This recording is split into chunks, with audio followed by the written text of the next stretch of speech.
இப்ப பரிகாரம் பண்ணணும் அப்படின்னு சொல்லிட்டு இப்போ நம்ம ஜோசியரை போய் பாக்குறோம். அவங்களுக்கு இந்த தோஷம்லாம் இருக்கு, பரிகாரம் பண்ணுங்க சொல்லிடுறாங்க. ஆனா அந்த பரிகாரம் பண்றதுக்கு நம்மளுக்கு ஒரு நம்பிக்கை இல்ல, அது ஒரு மூட நம்பிக்கை அப்படின்னு சொல்லி விட்டுரும். ஆனா ஜோசியக்காரங்க வந்துட்டு இது பண்ணலன்னா உங்களுக்கு பெரிய பிரச்சனை வரும், உங்களுக்கு பெரிய ஆபத்து வரும் அப்படின்னு சொல்றதுல பயத்தினாலே ஒரு சில பேர் இந்த பரிகாரம் பண்றாங்களே, இதை நீங்க எப்படி பாக்குறீங்க? நிறைய ஜோதிடர் பொய்யான ஜோதிடரா இருக்காங்க. ஃபர்ஸ்ட் மக்களோட பயத்தை யூஸ் பண்றாங்க. முதல்ல மக்கள் எதுக்கோ ஒரு பிரச்சனைனா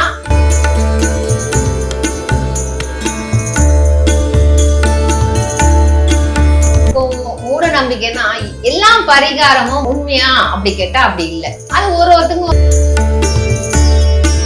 ஒரு ரேடியேஷன் விழ சொல்ல மைண்டையும் மாத்தும், பாடி சோல் எல்லாத்தையுமே அது சேஞ்ச் பண்றதுக்கு வாய்ப்பு இருக்கு.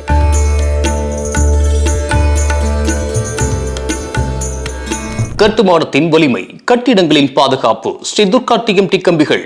BVR Garden Signature Living T Nagar இப்போ திருவள்ளூருக்கு வந்தாச்சு. Near DMart on new bypass road, Tiruvallur நகராட்சிக்குட்பட்டது. பிளாட் 20 லட்சம் முதல். கான்டாக்ட் 9955511814.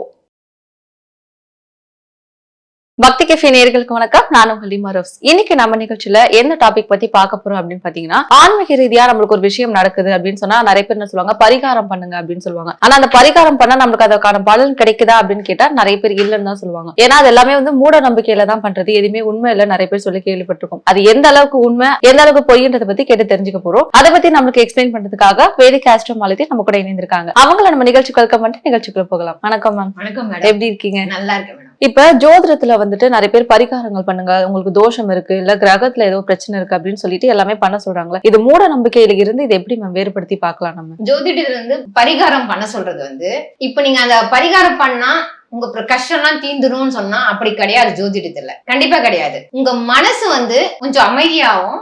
மனசு அமைதியாச்சுன்னா உங்களுக்கு எல்லாமே பாசிட்டிவா நடக்கிறதுக்கு ஆரம்பிக்கும். இதுதான் பேசிக்கான உண்மை. இப்ப பரிகாரம்னா ஒரு கோயிலுக்கு போறோமா, அந்த கோவில்ல அந்த பூமியோட நில அமைப்பு, அந்த கோவிலோட அமைப்பு இதெல்லாம் உங்களோட கஷ்டத்தை எல்லாம் மாத்தும். வைப்ரேஷன் அந்த கோயிலோட வைப்ரேஷன் உங்களோட வைப்ரேஷனா மாத்தும், நெகட்டிவ நீக்கும். இதுதான் முக்கியமா பரிகாரம்ன்றதுக்கு அதோட பலன் சொல்ல முடியும். சோ உங்களுக்கு பரிகாரத்துக்கு பண்ணா நல்லது நடக்கும். அது பேஸ் என்னன்னு பார்த்தா முதல்ல மனசு அமைதியாகும். மனசு அமைதியாச்சுன்னா உங்களுக்கு எல்லாமே பாசிட்டிவா நடக்கும். நீங்க எந்த செயல் செஞ்சாலும் ஒரு அதுல நேர்த்தி இருக்கும், கரெக்டா செய்ய முடியும். நீங்க டார்கெட் அச்சீவ் பண்ண முடியும். நீங்க என்ன லைஃப்ல என்ன கோல் வச்சிருக்கீங்க, இத பரிகாரங்கள் பண்ணா இதெல்லாம் நடக்கும்னு சொல்றீங்க? கண்டிப்பா இதெல்லாம் ஒரு கண்டினியூஸா சொல்றேன். இது பரிகாரம் பண்ணா உங்களுக்கு எல்லாமே அச்சீவ் ஆகும். அதுக்கு பின்னாடி இருக்க காரணம்னு பார்த்தா, உங்களுக்கு முதல்ல ஒரு கோயிலுக்கு போனா என்ன ஆகுது, மனசு அமைதியாகுதா? சோ உங்களுக்கு இருக்க நெகட்டிவிட்டி, இப்போ உங்களுக்கு கஷ்டம் வந்துன்னா மைண்ட் எவ்வளவு பிரச்சனையா இருக்கும், எவ்வளவு திங்கிங் வரும், எவ்வளவு தாட்ஸ் வரும். இதெல்லாம் நீங்க கோயிலுக்கு போனோம்னா ஃபர்ஸ்ட் உங்களுக்கு மனசு அமைதியாகும், எல்லா தாட்ஸும் நீங்கிடும், ஒரு நம்பிக்கை வரும். சோ கடவுளுக்கு நம்ம கோயிலுக்கு போயிருக்கோம், இதெல்லாம் நம்ம பண்ணிருக்கோம், ஒரு மனசு நம்பிக்கை வரும். உங்க மனசு அதை நம்பும். நீங்க ஏதோ ஒரு சின்ன விஷயம், ஒரு சின்ன பூ வாங்கி போட்டாதோ, நம்ம கோயிலுக்கு நம்ம கடவுளுக்கு போயிட்டு நீங்க பூ வாங்கி போட்டோம், ஒரு திருப்தி இருக்கும். ஒரு ஆர்த்தி காட்டுறீங்க, அதுல உங்களுக்கு ஒரு திருப்தி கிடைக்கும். அந்த திருப்தினால உங்க முதல்ல பிரச்சனை இருந்துல அதெல்லாம் நெகட்டிவிட்டி எல்லாம் அந்த பிரச்சனை எல்லாம் நீங்கும். எப்ப பிரச்சனை மைண்ட்ல இருந்து நீங்குதோ அப்ப நீங்க மனசு தெளிவடையுமா, அப்ப ஒரு நல்ல தாட்ஸ் எல்லாம் தோணுமா, ஒரு வழி பிறக்குமா. இதுதான் அது மெயின் காரணம். இதுதான் பரிகாரத்துக்கோட மெயின் காரணம். இதுதான். அது இல்லாம சில இடத்துல கோவில்ல ஒரு அமைப்பு, அந்த நில அமைப்பு இருக்குல்ல, ஒரு கோயிலுக்கு ஒரு ஒரு நில அமைப்பு சொல்லுவாங்க, கோவிலோட அமைப்பு, அந்த விக்கிரகம் சொல்லுவாங்க, அதோட அமைப்பு, அதோட பவர்ஃபுல், அது எல்லாமே இன்க்ளூட் ஆகி வரதுதான் பரிகாரம். எந்த பிரச்சனைக்கு இந்த கோயிலுக்கு போனா உங்களுக்கு அது சரியாகும் அப்படின்னு சொல்றாங்க. சோ அந்த பிரச்சனைக்கு நீங்க அந்த குறிப்பிட்ட கோயில் போனீங்கன்னா கண்டிப்பா அந்த பிரச்சனை உங்களுக்கு நீங்கிடும். ஓகே.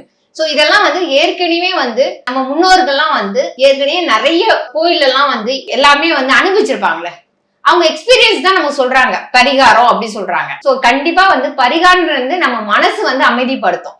கண்டிப்பா உங்களுக்கு சரியாகும். மனசு எப்ப அமைதியா ஒரு நிலையான இது இருக்கோ உங்களுக்கு எல்லாமே பாசிட்டிவா நடக்கிறது நிறைய வாய்ப்பு இருக்கு. Okay ma'am. இப்ப பரிகாரம் பண்ணணும் அப்படின்னு சொல்லிட்டு இப்போ நம்ம ஒரு ஜோசியரை போய் பாக்குறோம். அவங்களுக்கு இந்த தோஷம்லாம் இருக்கு, பரிகாரம் பண்ணுங்க சொல்லிடுறாங்க. ஆனா அந்த பரிகாரம் பண்றதுக்கு நம்மளுக்கு ஒரு நம்பிக்கை இல்ல, அது ஒரு மூட நம்பிக்கை அப்படின்னு சொல்லி விட்டுரும். ஆனா ஜோசியக்காரங்க இது பண்ணலன்னா உங்களுக்கு பெரிய பிரச்சனை வரும், உங்களுக்கு பெரிய ஆபத்து வரும் அப்படின்னு சொல்றதுல பயத்தினாலே ஒரு சில பேர் இந்த பரிகாரம் பண்றாங்களே, இதை நீங்க எப்படி பாக்குறீங்க? நிறைய ஜோதிடர் பொய்யான ஜோதிடரா இருக்காங்க. ஃபர்ஸ்ட் மக்களோட பயத்தை யூஸ் பண்றாங்க. முதல்ல மக்கள் எதுக்கோ ஒரு பிரச்சனைனா அத வந்து அவங்க கண்டிப்பா அனலைஸ் பண்ணிடுறாங்க. அவங்க வர சொல்லி அவங்க பிரச்சனை என்ன, சும்மா லைட்டா பேசினாலும் அவங்க பிரச்சனை சொல்லிடுறாங்க, எல்லாத்தையும் எக்ஸ்போஸ் பண்ணிடுறாங்க. அவங்க பிரச்சனை என்னன்னு அதை வச்சு பயமுத்துறாங்க. முதல்ல பயமுத்துற நேரடியா பயமுத்துறது இல்ல, கடவுள் மூலியமா பயமுத்துறது. சோ அவங்களுக்கு ரெகுலரா ஒரு இன்கம் வர்ற மாதிரி நீங்க அடிக்கடி வந்து இப்போ ஒரு ஜோதிடர் பாக்குறீங்க, ஏதோ பிரச்சனைன்னு போறீங்கன்னு வச்சுங்க, அவர் ஒரு பரிகாரத்தை சொல்றாரு, இல்ல நீங்க இது கட்டாயம் பண்ணியே ஆகணும், அவர் பெரிய லிஸ்ட் ஒன்று கொடுப்பாரு, கண்டிப்பா கொடுப்பாரு. அந்த மாதிரி வந்து ஏமாத்துற ஜோதிடர் கண்டிப்பா நிறைய இருக்காங்க, இந்த காலகட்டத்துல நிறைய இருக்காங்க. அந்த மாதிரி போயிட்டு நம்ம ஏமாறணும்னு கண்டிப்பா அவசியமே இல்லை. ஒரு கோயிலுக்கு போயிட்டு ஒரு சுத்திட்டு வரலாம், இல்ல ஒரு மாலை வாங்கி போடலாம். அந்த மாதிரி ஒரு எளிய பரிகாரத்தை கண்டிப்பா செஞ்சா நம்ம மனசு அமைதியாகவும் நமக்கு பாசிட்டிவா நடக்கும். இப்ப மூட நம்பிக்கைன்னு சொல்லிட்டு பண்றாங்க அப்படின்னா வந்துட்டு அது ஒரு ஆதாரம் இல்லாத உண்மை அப்படின்னு தான் நிறைய பேர் சொல்லுவாங்க. ஆனா ஜோதிடத்துல இருந்து மூட நம்பிக்கையை வேறுபடுத்தி காட்டணும் அப்படின்னா அதை எப்படி நீங்க காட்டுவீங்க? இப்போ மூட நம்பிக்கைன்னா எல்லா பரிகாரமும் உண்மையா அப்படி கேட்டா அப்படி இல்லை. அது ஒருத்தங்க ஒரு மனசுக்கான ஒரு எண்ணம் தான். அது பரிகாரம் வந்து மனசை வந்து சாந்தி படுறதுக்கு அவங்களோட எண்ணம், சரி இது பண்ணா சரியாயிடும் அப்படின்னு அவங்களோட எண்ணம். உதாரணத்துக்கு வந்து அவசியம் இல்லாத பரிகாரம் எல்லாம் பண்றாங்களா, அதை தவிர்க்கலாம். அது என்ன மாதிரியான பரிகாரங்கள்? நான் வந்து எல்லா தெய்வத்தையோ இல்ல எல்லா ஜோதிடரும் தவறுன்னு நான் சொல்ல வரல. அவசியம் இல்லாம பரிகாரம் வந்து இப்போ கடவுள் இருக்காரு, ஓரளவுக்கு வந்து நீங்க பரிகாரம் பண்ணுங்க, ஒரு எக்ஸ்ட்ரீம் மேல வேண்டாம், அந்த மாதிரி எல்லாம் பண்ணாதீங்க. இப்போ வந்து சில பெண்கள் வந்து நீங்க வந்து ஜோதிடம் வந்து தவறாக பயன்படுத்துறாங்க, இல்ல இந்த பூஜை பண்ணணும், இதுக்கு இந்த மாதிரி எல்லாம் வரணும் நீங்க அப்படி எல்லாம் பயன்படுத்துறாங்க பெண்களை. அதெல்லாம் நீங்க நம்ப வேண்டிய அவசியமே இல்லை. அதே மாதிரி ஒரு சயின்டிபிக்கா உண்மையா இருந்தா அது பண்ணுங்க, சயின்டிபிக் உண்மை இல்ல இது வேண்டாம்னா கண்டிப்பா பண்ணாதீங்க. இப்போ ஒரு கோவில்ல போறாங்க, அங்க போயிட்டு மண்ல சாப்பாடு போட்டு சாப்பிடுறாங்க, பாத்துறீங்களா? பாத்துருக்கேன். மண் சோறு சாப்பிடுறது அப்படின்னு சொல்லுவாங்க. அதை நீங்க அவாய்ட் பண்ணலாம். என்ன கேட்டா வந்து கடவுள் இருக்காரு இல்லைன்னு சொல்ல, ஆனா அதெல்லாம் நீங்க அவாய்ட் பண்ணலாம். அது தேவையில்லாத பரிகாரம் அப்படின்னு நீங்க சொல்ல வரீங்க. ரொம்ப எக்ஸ்ட்ரீம் அந்த மாதிரி எல்லாம் அவாய்ட் பண்ணிக்கலாம். கடவுள் இருக்காரு, நீங்க அவருக்காக எல்லாமே நல்லது செய்யலாம். ஒரு பூ மாலை வாங்கி போடுறது, இல்ல கோவிலுக்கு கட்டளை பண்ணி இருக்கலாம், அதுக்கு நீங்க பொருட்கள் வாங்கி கொடுக்குறது, இல்ல ஒரு சிமெண்ட் அந்த மாதிரி என்னென்ன ஸ்டோன்ஸ் அந்த மாதிரி வாங்கி கொடுக்கலாம் பண்ணலாம், இல்ல விக்கிரத்தை செஞ்சு கொடுக்கலாம், அந்த மாதிரி எல்லாம் பண்ணுங்க. ஒரு பாசிட்டிவா பண்ணுங்க. கோயிலுக்கு பண்றதுனாலும் அந்த கோயிலுக்கும் யூஸ்ஃபுல்லா இருக்கணும், உங்களுக்கும் யூஸ்ஃபுல்லா இருக்கணும். அதனால ஓகே, சோ அந்த மாதிரி பாசிட்டிவா பண்ணீங்கன்னா நல்லா இருக்கும். தேவையில்லாத பரிகாரம், அதாவது முன்னாடி இருந்தது குழந்தைங்களை எல்லாம் பலி கொடுக்கலாம் இருக்கும், அதெல்லாம் உண்மையா இல்ல, அதெல்லாம் அவாய்ட் பண்ணலாம். சரி, அது தவிர வந்து கொடூரமா வந்து அனிமல்ஸ் எல்லாம் வந்து ஸ்லாட்டர் பண்ணுவாங்க, அதாவது கொல்லுவாங்க அனிமல்ஸ் எல்லாம். ஒரு நல்ல வரைக்கும் நிறைய பேர் ஃபாலோ பண்ணிட்டு தான் இருக்காங்க. ஒரு நல்ல விஷயம் பண்றீங்க, ஒரு நல்லது நடக்கணும், நீங்க அந்த அனிமலை கொண்டுதான் வந்து ஒரு மாட்டை வெட்டி தான் வந்து அதை பண்ணணுமா? அவசியம் இல்லைல்ல. ஒரு ஆட்டை வெட்டி, அந்த கோவில்ல ஆட்டை வெட்டி தான் பண்ணணுமா? அவசியம் இல்லை. சோ நீங்க ஒரு அந்த கோவில்ல வந்து புனிதமா பண்ணுங்க, புனிதமா என்னென்ன பண்ண முடியுமோ பண்ணுங்க. ஓகே, சோ இருக்கு, அந்த மாதிரி எல்லாம் பண்ணிட்டு இருக்காங்க, கருப்பு சாமிக்கு பண்றாங்க. ஆனா வந்து எல்லாரும் அதையே ஃபாலோ பண்ணணும்னு அவசியம் இல்லை. இப்ப யாராவது ஒருத்தர் பண்றாங்கன்னா அதை தொடர்ந்து மொத்த பேரும் ஃபாலோ பண்றாங்க, அந்த ஊர் ஜனமே ஃபாலோ பண்றாங்க. அந்த கதறல் இருக்குல்ல, அந்த அனிமல்ஸோட கதறல் எவ்வளவு பாவம் இருக்கும். சோ அதெல்லாம் அவாய்ட் பண்ணுங்கன்னு சொல்றேன்.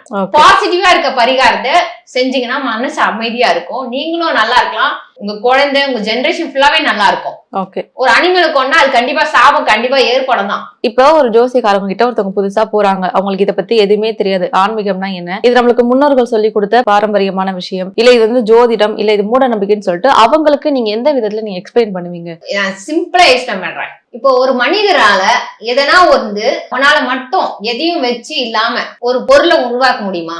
முடியாது. ஏதோ ஒரு கிரியேட்டர் இருக்காரா இல்லையா? நமக்கு எல்லாமே இப்போ வந்து இப்ப இருக்க ஜெனரேஷன்ல எல்லாமே நமக்கு தெரியுது, சேட்டலைட்ல எல்லாமே பாக்குறோம், ஓகேவா, டெலிஸ்கோப்ல எல்லாமே பாக்குறோம். எவ்வளவு கிரகங்க இருக்கு, ஓகேவா, அண்டத்துல எவ்வளவு கிரகங்க இருக்கு, யார் பண்ணது? அது கிரியேட்டர் இருப்பாரா? அதை உருவாக்கி கண்டிப்பா இருப்பாரு. அது நம்மளோட கண்ணுக்கு தெரியல. ஆனா முனிவர்கள் வந்து அப்ப கடவுளை பார்த்திருக்காங்க, அவங்க ஞான கண்களால வந்து முனிவர் வந்து அந்த கண்களால கடவுளை பார்த்திருக்காங்க. இப்போ வந்து கடவுள் கண்டிப்பா இருக்காரு, அவரோட உருவம் நமக்கு தெரியாது. ஒரு காலகட்டத்திலயும் ஒரு மாதிரியா வந்து கடவுள் தோன்றி இருக்காரு. சோ ஆனா கடவுள் கண்டிப்பா இருக்காரு. ஏன்னா கடவுள் இல்லாம எதுவுமே உருவானது முடியவே முடியாது. புரியுது, ஓகேவா?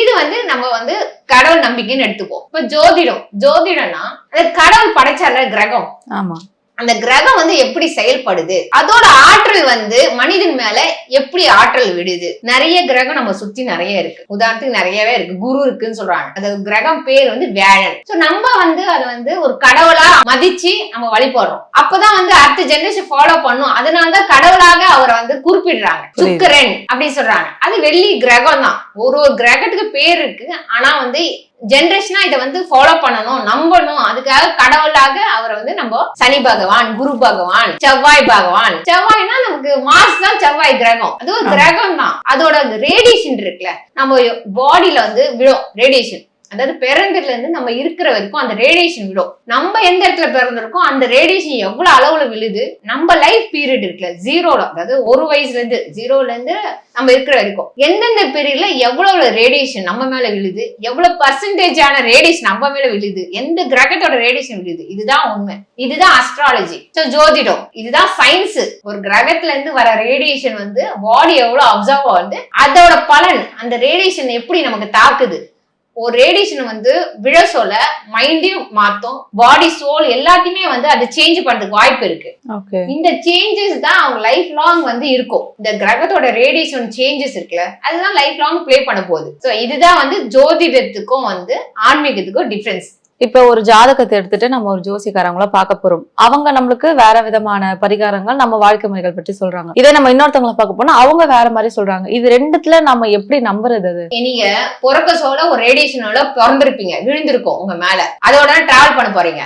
எதுவுமே சேஞ்ச் ஆகாது. ஆனா எப்ப உங்களுக்கு ஃபுல்லா நெகட்டிவிட்டி, மைண்ட் ஃபுல்லா நெகட்டிவிட்டி இருக்கு, அப்பனா கஷ்டங்கள் அதிகமா வரும். இப்போ ஒரு ஜாதகத்தை ஒரு ஜோதிடர் போறாரு, அவர் வந்து ஒரு பரிகாரத்தை சொல்றாரு. அவரு அது மனசு வந்து சரிப்படாது அப்படின்னு சொல்லிட்டு இன்னொரு ஜோதிடர் போறாரு. எங்க போனாலும் சரி, யார் வந்து எந்த ஜோதிடர் போனாலும் புதுசு புதுசா பரிகாரம் சொல்லிக்கிட்டே தான் இருப்பாங்க. ஆமா, இதுக்கு வந்து இதுதான் பரிகாரம் கிடையாது. அப்படி கிடையாது. சோ நீங்க எல்லாமே எந்த ஜோதிடர் எடுத்தோம்னா புதுசு புதுசா சொல்லுவாங்க. இல்ல இதுதான் செட் ஆகும், இதுதான் உங்களுக்கு செட் ஆகும், உங்க ராசிப்படி இதுதான் செட் ஆகும் அப்படின்னு சொல்லுவாங்க. அப்படிலாம் எதுவுமே கிடையாது. நீங்க பொதுவா வந்து நம்ம வீட்டுக்கிட்டே இருக்கிற பிள்ளையார் கோயில்ல இருக்கிற நவகிரகத்தை போயிட்டு நீங்க டெய்லியும் வந்து நவகிரகத்தை ப்ரே பண்ணி அதுக்கு விளக்கு போட்டு அது பூஜை பண்ணி போனாலே உங்களுக்கு எல்லா விதமான கஷ்டங்களும் நீங்கும். இதுக்காக நீங்க ரொம்ப தூரம் போயிட்டு செலவு பண்ணிட்டு நிறைய காசு வந்து ஜோதிடர் அந்த அதாவது பொய்யான சொல்லிட்டு நமக்கு காசு இருக்காது. மாசம் வந்து ஒரு 40,000 வருதுன்னு வச்சுங்களேன், அதுல 20,000 பரிகாரம் பண்றது இதெல்லாம் தேவையில்லாத வேலை.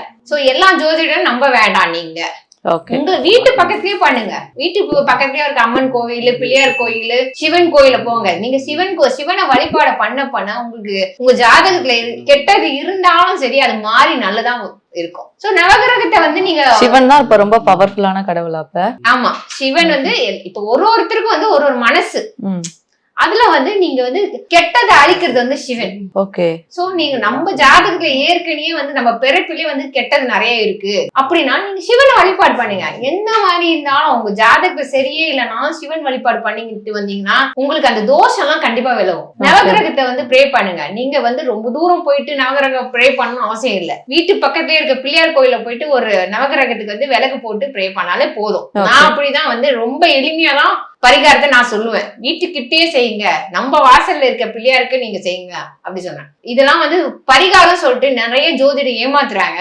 தயவு செய்து நம்பி நீங்க எல்லாருக்கிட்டயும் போயிட்டு காசை வந்து இழுக்காதீங்க. ஏன்னா ஒரு காசு வந்து சம்பாதிக்கிறதுக்கு அவ்வளவு கஷ்டம். எவ்வளவு கஷ்டப்பட்டா அந்த காசு நம்ம சம்பாதிக்க முடியும். தேவையில்லாம வந்து ஜோதிடர் வந்து ஏமாத்துறாங்கன்னா கண்டிப்பா போவாதீங்க. ஓகே.